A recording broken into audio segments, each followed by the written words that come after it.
Matthew, you're good to go. Okay, here we go.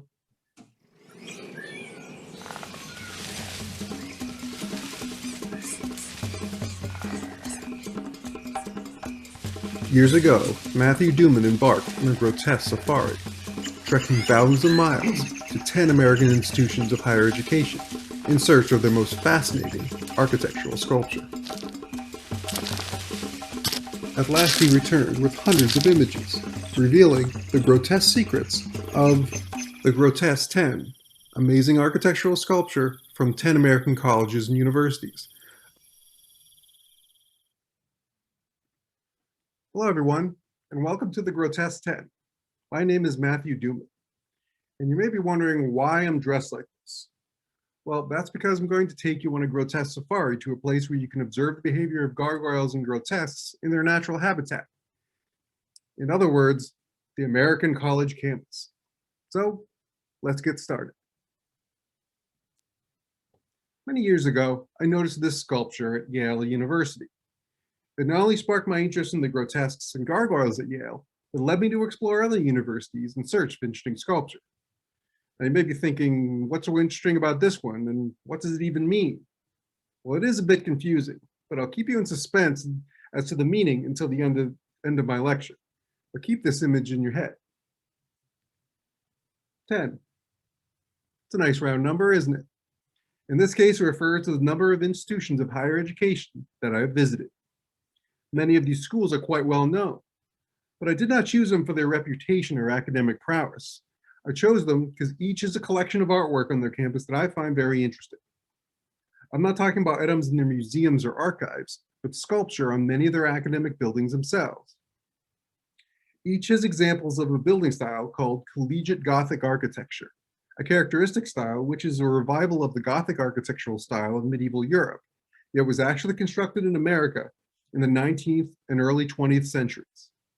Like their medieval cousins, many of these buildings are decorated with fascinating sculpture, which are referred to architecturally as grotesques. Therefore, my book is called The Grotesque 10. It features amazing architectural sculpture from 10 American colleges and universities. This sculpture can be particularly interesting because while it's meant to look ancient, it can possess modern concepts and themes. Now, what schools make up the Grotesque 10? Well, I'm glad you asked. There are a variety.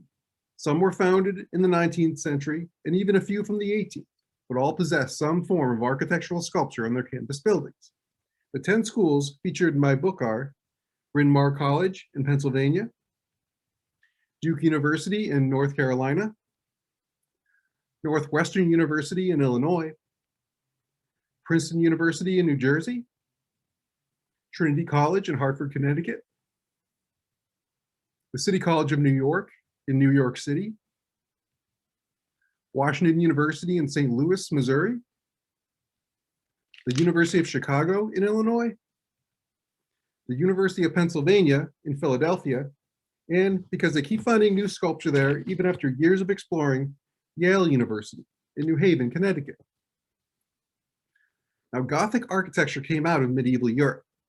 Even back then, it was not new to decorate buildings with sculptural flourishes. But in medieval times, it was common to apply sculpture to churches and cathedrals to scare away evil spirits, or on a more practical level, to graphically demonstrate lessons of morality from the church, because much of the parish population at the time were illiterate. Universities at this time were closely associated with the church. Often academic life was centered around a cathedral, so the architecture of the church greatly influenced that of university buildings. And this carried through to modern times. See the shape of the windows, the use of spires and roughly cut stone in the walls in this building from Duke University. Now, when we look at these buildings, are we to believe multiple groups of architects, masons, glaziers, and other artisans came to North America during the medieval period and set about constructing Gothic building projects in far-flung places on a wild and unexplored continent? Well, if you believe that, then contact me after the lecture. I've got some lucrative investment opportunities for you. So in other words, no, of course not. Examples like this are obviously much younger than those in medieval Europe. The Collegiate Gothic trend became popular during the Collegiate Gothic trend became popular during the 18th century and remained so through the 1930s, and is still in use today. Rockefeller Hall was built at Bryn Mawr in 1904. Bass Tower was constructed at Yale in 2017. So why do college architects look backward for inspiration when designing campus buildings? Well, not surprisingly, a big reason was financial. Even the oldest colleges in North America are new compared to the old world institutions of Europe. American colleges also lack the cultural status that those of Europe had. And 150 years ago, our universities were not looked upon with the nostalgia and respect that they are today. Reviving venerable building traditions like Gothic was a great way to create an unspoken connection with the long-established universities of Europe. This connection elevates the status and prestige of American colleges and society, and in turn, their endowments and donations as well. There are a variety of historic styles. Many of these and other campuses have buildings that were built in other architectural styles, such as the Georgian style from 18th century England, or the classical style from ancient Greece. Honestly, most campuses these days have become a mixture of many different styles. So why choose to revive Gothic for your college campus? Well, by the mid-19th century, the Industrial Revolution was in full swing. Though there are many positive technical advances due to industrialization, many came to see mass production as a threat to individuality and individual craftsmanship. Gothic was seen to celebrate the individual, an individual expression. Think of the distinction between something that's handmade versus something that's mass-produced. Also, in a practical sense, Gothic encourages asymmetry, like this building at Duke. This plan better fit the variety of uses collegiate buildings have to accommodate, such as athletic facilities, lecture halls, laboratories, libraries, dormitories, etc. Different functions that require different types of space. And most importantly for our examination, Gothic architecture is seen as timeless. Generally, Gothic-style buildings look old, no matter what the actual age of the building is. Now, I know it's a cliche, but it can be said that universities are like a fine wine. Wines improve with age, and schools are seen in the same fashion. This concept is not lost on architects. While you can't change the actual age of a building, you can change the perceived age of it, or how old it looks to be. In fact, these architects use many subtle, and some would say sneaky, techniques to enhance the age of their buildings. At Duke University, you can find some staircases which are worn from so many years of footsteps that the tread of the steps is grooved. These stairs have actually been molded with the groove in them from the beginning. These steps are meant to show the wear of many hundreds of years of footsteps on a staircase that, in actuality, is not yet 100 years old. These were built in 1938. Another technique involves the roofs of these buildings. Many collegiate Gothic structures have slate rock shingling in their roofs. Look closely, and you'll see many imperfections in the shingles, chips, cracks in the slate, and rough, uneven surfaces, speaking of hundreds of years of exposure to the elements. As in the case of the stairs, many of these roofs are intentionally created this way, with chips and discolorations purposefully added. Other aging techniques involve the building of the walls themselves. Random window frames may have no glass and look to have been blocked up years after construction. These features are intended to give the building the look of sporadic renovations over hundreds of years, when in fact the building was originally constructed with many of these features from the start, like this false arched window at Yale University. See how the blocks in the window area match those of the surrounding wall? And look at this blocked up window at the City College of New York. Note the presence of the iron bars to enhance the illusion that this was once a real window. But think about it. Why would they leave the iron bars there after sealing the window? What practical purpose do they serve now? What criminal would try to break into a window that is now as solid as the wall around it? One decorative feature commonly seen in these buildings is the architectural niche. They are a tall, thin alcove, usually featuring a decorative canopy at the top and a flat platform at the base. They look like the perfect place for a statue, and so some do contain just that. But more often than not, they are empty. These were intentionally left empty. You're supposed to assume that all these spaces were originally filled with dignified sculpture, But throughout the building's quote-unquote long and colorful history, most of these statues were stolen, destroyed, or just plain removed. When in actuality, most of these niches were empty from the beginning. And lastly, never underestimate the aging effect of a good garnish of ivy. Mendel Hall at the University of Chicago dates from 1903, but looks positively ancient when encased in ivy. These aging techniques are meant to work on passersby at an almost subliminal level, unconsciously leading you to draw the conclusion that these buildings are generally pretty darn old. You don't know how old, but definitely much older than any man-made structure nearby. This brings us to my favorite feature of Gothic buildings, grotesques. Putting sculpted decoration on collegiate Gothic buildings is a direct extension of the Gothic traditions of European architecture. Many early collegiate Gothic buildings have feature medieval imagery, such as this king from the University of Chicago, another way to strengthen the connection between the institutions of the new and the old worlds. In architectural terms, a grotesque is a sculpted decoration on or in a building, and usually representative of a human, animal, or fanciful creature whose form may be exaggerated to the point of caricature. A gargoyle is one type of grotesque. This is a specific kind which is used to channel rainwater off of the roof and away from the building, so as to protect the masonry from erosion. So basically, it's a decorative rain spout, hence the modern verb to gargle. I've already demonstrated how these buildings can mislead you, and the world of grotesques is no exception. This sculpture from the University of Chicago looks like a gargoyle, but look closely. It does not have a pipe or channel to drain water. I call these false gargoyles. While they're intended to look like gargoyles, they're just regular grotesques. To make it easier to understand, I've divided grotesques into categories based on their subject matter. When I began establishing categories for grotesques, I originally referred to them as different species to show that, like animals, grotesques can come in a wide variety of types, until I found there was a fatal flaw in that analogy. By definition, two animals of different species cannot produce offspring, no matter what the sci-fi channel may tell you.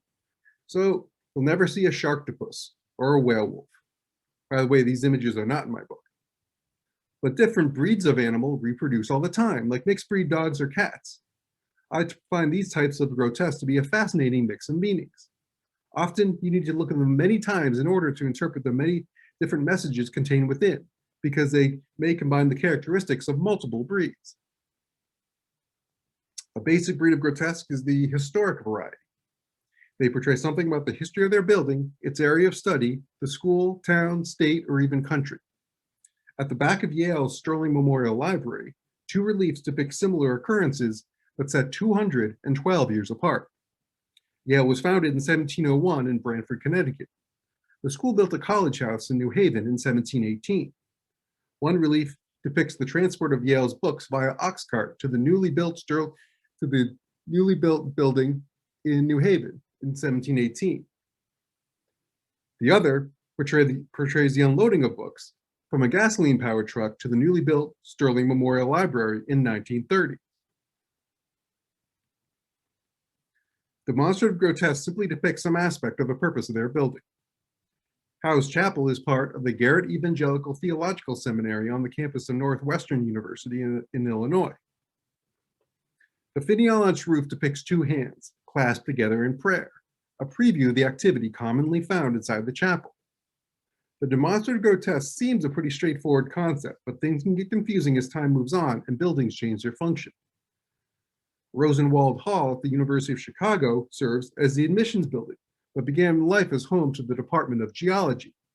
This explains the saddlebag with rock hammers, fossils of sea life, and the slogan, "Dig and Discover" below it. Collegiate Gothic buildings can also have the breed of grotesque that convey their meaning through allegory and symbols, as in the front of Northwestern University's Deering Library, where allegorical grotesque teach time-honored lessons, like a winged hourglass for time flies, or a tortoise that crawls slowly past a sleeping hare, recalling Aesop's fable and proclaiming haste makes waste. An important breed of grotesque is those of the school spirit variety. They usually consist of a representation of the school's mascot or another symbol relating to the institution's identity. Trinity's mascot is the bantam, a particularly stubborn and scrappy rooster. Its likenesses can be found flanking the archway at the Downs Memorial Clock Tower. This gentleman is not the City College of New York's mascot, but he is displaying the school seal. And Handsome Dan the Bulldog is Yale's mascot. He can be found many places on Yale's campus, like looking out from his doghouse at Pauli Murray Residence College. And judging by the state of his bowl, I think he wants to be fed. One of my favorite breeds is the facetious grotesque, or the funny ones. Now, I have to say, when writing this book, I intentionally left this breed for last, assuming it would be the easiest one to write about because I find it the most enjoyable. However, when it came time to write this section, I quickly realized the huge distinction between telling a joke and explaining a joke. In my first attempt, I was trying to explain these grotesques, dissecting their message and at the same time stripping out all the humor. Therefore, I'll let this breed of grotesques speak for themselves, such as this less than literate demon on Princeton University's Dillon Gymnasium, or this drunken patriot on Penn's, the University of Pennsylvania's Residence Quadrangle. Now that I think of it, this might have some of the historic breed of grotesque in it, if this is supposed to represent a drunken Ben Franklin. Another personal favorite of mine are those grotesques that are just plain bizarre. The facetious grotesques are attractive because they make us laugh and feel good. But what makes these bizarre grotesques so attractive? Well, here's my theory. From childhood, we humans are taught to believe that every question has an answer and every puzzle a solution. When we come upon puzzles such as these grotesques, they become inherently interesting to us because we get preoccupied with finding their meaning, even when there may be no meaning to find, such as this baby ape in short pants on Washington University's McMillan Hall. And I really just don't know what to say about this one at the University of Pennsylvania's Residence Quadrangle. If you see the spikes on the corners, they were put there later so the birds don't land on the cornice, but I don't know what they were thinking when they sculpted this one. The final breed of grotesque is one that by its very nature gets little attention, and that's the reclusive breed. It's a type of architectural Easter egg and sneaks by most people. They could be as simple as abstract animals hiding in the decoration, such as these abstracted tigers' heads. The tiger is Princeton's mascot, hiding in the decor of Jones Hall. Or at Trinity, where you can find a rabbit and a monk carved literally underfoot into the flagstones of the floor, the cloisters at the chapel. Now that you know the general types of the grotesques, let's have a look at a few from each school of the grotesque 10. Penn's expansive residence quadrangle is known by some as the Quadtannic. When I first heard this, I said, well, it's obvious. It's a huge, sprawling, ornately decorated dormitory complex. It covers almost 3 city blocks, and the west end of the quad comes to a point like the prow of a ship. But no, is not why it's got the nickname. It was really given the nickname, the Quadtannic, by its maintenance staff, and that's because the basement always floods when it rains. One of my personal favorites at Penn is this guy at the quad. He's also on the cover of my book. This head is over 4 feet tall and mounted on the wall of a tunnel. But these metal bars are supports that hold the light directly in front of the sculpture. So I'd imagine that encountering this sculpture under harsh light late at night would be pretty unsettling. I'd also note the smaller, wacky faces on either side. On another building, the Evans Museum and Dental Institute, there are many grotesques on its walls, and some are a reminder of a time before painless dentistry. These statues are part of a series of 4 on the gates of the Penn Museum of Archaeology and Anthropology. They were sculpted by Alexander Calder, not the artist who made the abstract mobiles from pieces of metal, rather his father, Alexander Sterling Calder, who had a more realistic style. This series is symbolic of the 4 corners of the earth from which the museum draws its artifacts. To the left is Africa, and to the right, North America. Many grotesques line the entrance arches at Deering Library at Northwestern University. Some are allegorical grotesques, illustrating Aesop's fables. I would also note the empty niches between the arches. One fable depicted is called The Old and the Young Rat. According to this fable, a cunning old rat, shown at the left, finds a trap baited with delicious cheese. He kindly offers it to a naive young rat, shown at the right. The young rat is killed when he springs the trap while trying to retrieve the cheese, leaving it available for the old rat to enjoy. The moral, do not blindly accept gifts. Oh, and also note the books under the trap, suggesting this fable is set in Deering Library itself. Another fable is called The Old Woman and the Jug. An elderly woman who really loves wine finds a wine jug by the side of the road. To her disappointment, it's empty, but it still contains the delightful fragrance of wine that it once held. Well, the moral of this one is listed as the memory of a good deed lives on. I think a person who is sniffing empty containers she finds on the side of the road has deeper issues. These grotesques do not represent fables. Deering Library was designed as a place for serious study, depicted on the left, but a browsing room was included so students could read for amusement as well, implied by the jester's outfit on the right. Duke University's West Campus is a beautiful example of collegiate Gothic architecture. The Philadelphia architecture firm of Horace Trumbauer designed this section of campus during the 1930s. The firm's lead designer, Julian Abele, who actually designed most of these buildings, was African American. He worked in Philadelphia and never traveled to Duke's campus to see his creations because he was opposed to the Jim Crow laws that were still in effect in North Carolina at the time. The cigarette in this laughing grotesque mouth is not part of the sculpture, but that is how I found it. Because the Duke family built much of its fortune from the tobacco trade, I thought it was appropriate, so I left it in. On the rear of Duke's original medical school building, you can find this horrified student. I like to think it's a first-year medical student observing his first cadaver dissection. A vestibule in the residence quadrangles has a series of allegorical grotesques that convey an important overall message. That of hear no evil, see no evil, speak no evil, and think no evil. Taken individually, they're merely classical heads sporting vague hand gestures. But these enhance the meaning of one another by being located so close, and together imply a theme: the 4 ways to avoid the many temptations inherent in college life. East Pine Hall, constructed in 1897, was among the first of Princeton University's Collegiate Gothic buildings. To show how serious the school was about the style of their buildings, Princeton's campus planners had to threaten to fire the architect, William Potter, when he wanted to build it in a different style. 1879 Hall has lots of mischievous monkeys.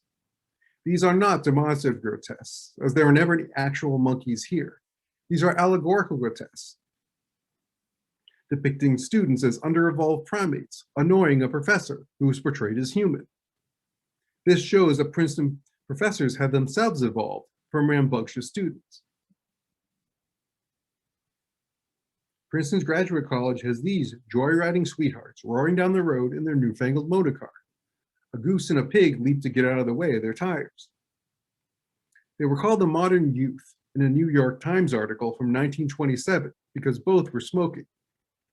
And the woman's hair is scandalously short for the time period.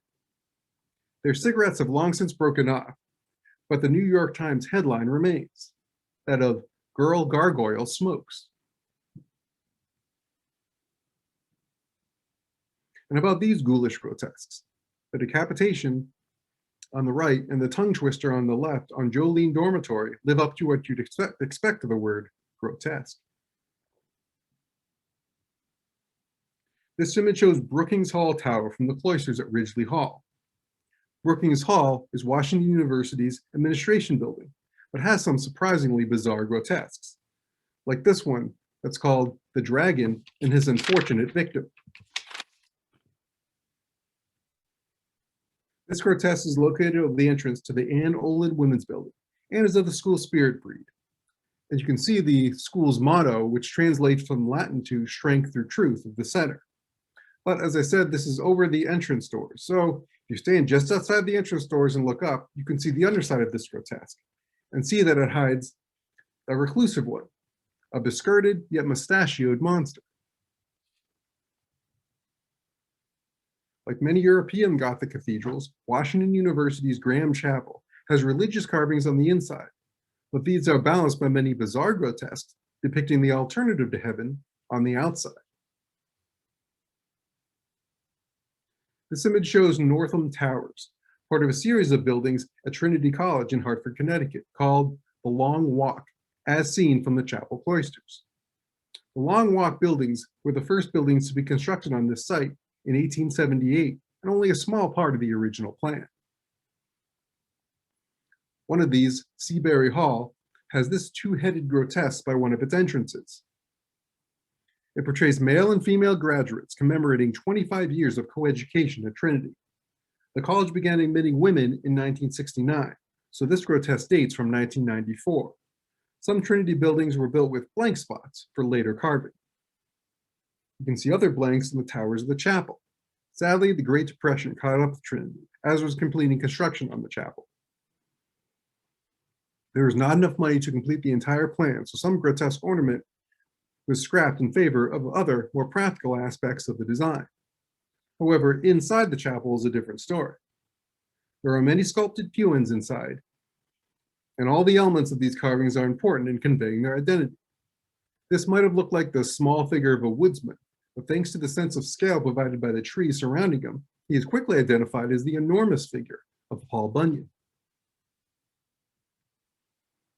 Another commemorates the chapel's primary donor, William Mather, whose ancestors came over on the Mayflower. It portrays a group of William's forebears kneeling in prayer, thanking God for their safe journey to the New World. And you could see the Mayflower at anchor in the background. But what's in the middle ground, those two figures there? I'll zoom in. A settler, armed with a rifle, chases a Native American. This is based on a pun that William once told, in which he joked that his ancestors were the sort who, immediately after coming ashore, they fell upon their knees in prayer. Then they fell upon the Aborigines. Mather lived in a less than PC time. The University of Chicago's first campus architect, Henry Ives Cobb, gifted this gate to the school. He always had limitations imposed on him by university trustees when designing campus buildings. However, since he used his own money for this gate, he was generous with the grotesque ornament, by including these creatures ascending the roof. There is one interpretation as to their meaning, and it goes like this. When you first come to the University of Chicago as a student, you first have to get by the admissions officer, shown at the lower left. Then as you ascend the ranks of the school and ascend the roof, you're a freshman, sophomore, junior, and then finally a senior at the very top on the right. Originally home to the Department of Geology, Rosenwald Hall has two representations of the moon, each with a human character representing its age. One version, on the right, the moon is shown with a child. Like the child, the moon is young and therefore has a smooth surface. This is contrasted by an older moon, represented with an elderly man on the left. His moon is older, so its surface has a heavy accumulation of craters. The International Building provides housing for international students. One relief depicts the flow of people from different cultures, from the old world to the new, via steamship. And on the left side of this arch is a primitive man holding a club, and on the right, a modern, educated scholar holding a book. The City College of New York was founded as a social experiment in 1847. The school was totally funded by taxpayers, so tuition was free, and admission was based solely on academic merit. For this reason, the school was originally nicknamed the Harvard of the proletariat. However, based on buildings like Shepherd Hall here, the school was recently given a more modern nickname, that of Hogwarts in Manhattan. And if this is Hogwarts, this must be Dumbledore, on a bad day. Elsewhere, an ornithologist measures a bird skeleton, and a geologist ponders crystals. At the top of one of Shepherd Hall's towers, an astronomer has caught a falling star. Note the telescope in his left hand. These original buildings were constructed in the early 1900s. Notice these grotesques seem in very good condition for being exposed for more than 100 years. Well, the secret is The grotesques on the City College of New York's buildings are not the originals. Here are some of the originals. They consisted of terracotta covered in a thick, glossy glaze. From the beginning, no one liked the glossy finish, so all the grotesques were sandblasted to a matte finish. Unbeknownst to anyone at the time, the sandblasting created thousands of mini cracks in the surface of these grotesques, which allowed moisture to seep in and begin to destroy the grotesques through repeated freezing and thawing. By the 1970s, these grotesques were falling apart. Starting in the 1980s, all of the sculpture was taken down. Durable replacements were cast and put up. The originals were put into storage, and in the early 2000s, some were placed next to the school's architecture building. So near a parking area next to Spitzer Hall is a graveyard of some of the City College of New York's original grotesques. Bryn Mawr is a women's college founded in 1888 and determined to be a direct competitor to men's colleges.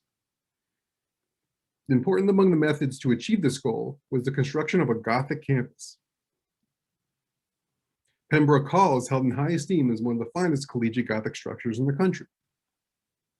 This relief is a reference to Pembroke College at Oxford, which was named for William Herbert, the third Earl of Pembroke. Built the shield at the center with the three lions, the Herbert family crest, and the French phrase and Herbert family motto across the bottom, which translates to, "I will serve only one." The cloisters of the old library are encircled with many creatures, such as these two with leathery bat-like wings. The owl is Bryn Mawr's mascot, and many versions of it can be seen on Rockefeller Hall. Here, one owl interrupts another's reading, or these owls attending class. I guess I was interrupting an important lesson when I took this photo. Yale University is an example of an historic university that has developed in conjunction with the surrounding city of New Haven, Connecticut. A few years after its founding in 1701, Yale moved to New Haven. This means from 1718 on, the school and city grew simultaneously. After 300 years, Yale's campus has become enmeshed in the fabric of New Haven, so Yale uses architectural styles like Collegiate Gothic to visually separate its buildings from those of the surrounding city. This is the tower of Yale's law school. When you see it, you immediately know it's part of Yale, because the only similar buildings in New Haven are other Yale buildings. Plus, you couldn't mistake this for an office building or a bank. The Collegiate Gothic style faded in the late 1930s in favor of more modern and abstract styles, but it didn't totally disappear. Yale completed 2 residence colleges in 2017, both in the Collegiate Gothic style.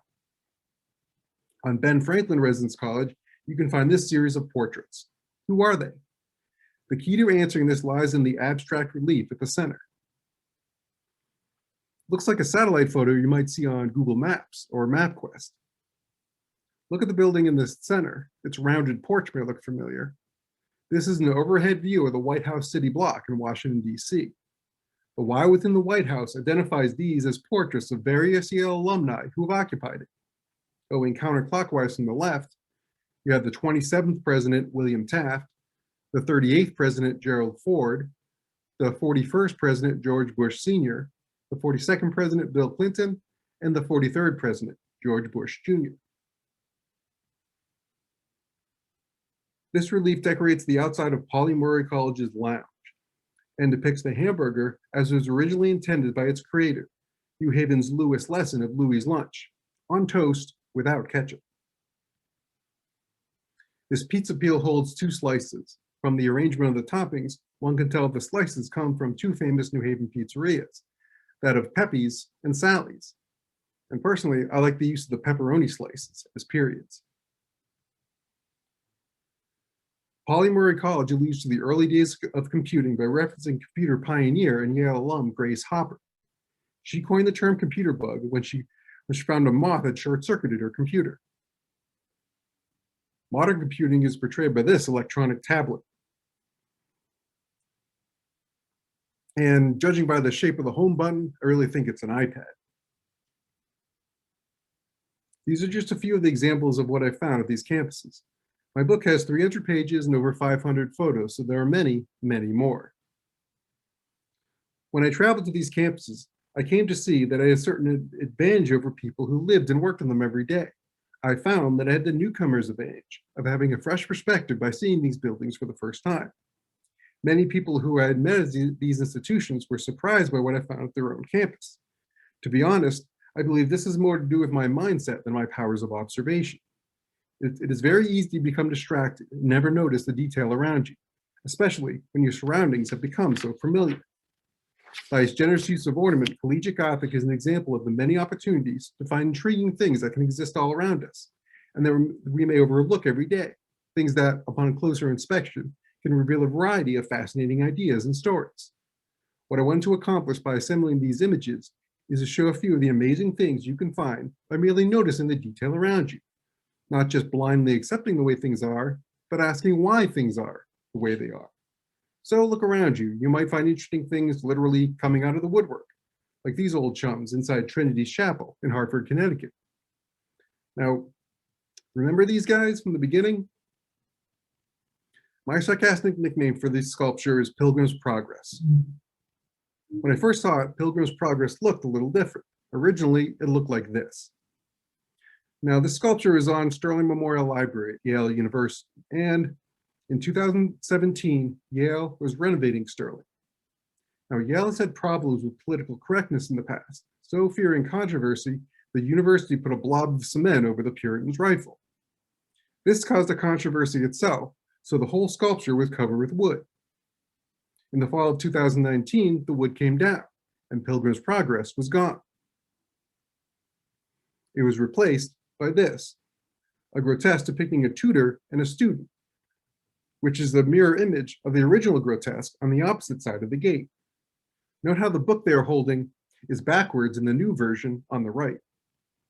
All I can say about this is, if Marty McFly from Back to the Future has taught us anything, is that you can't change the past without ruining the present. My book, The Grotesque 10, is available at thegrotesque10.com and on Amazon. And you can email me at mathew.duman@thegrotesque10.com.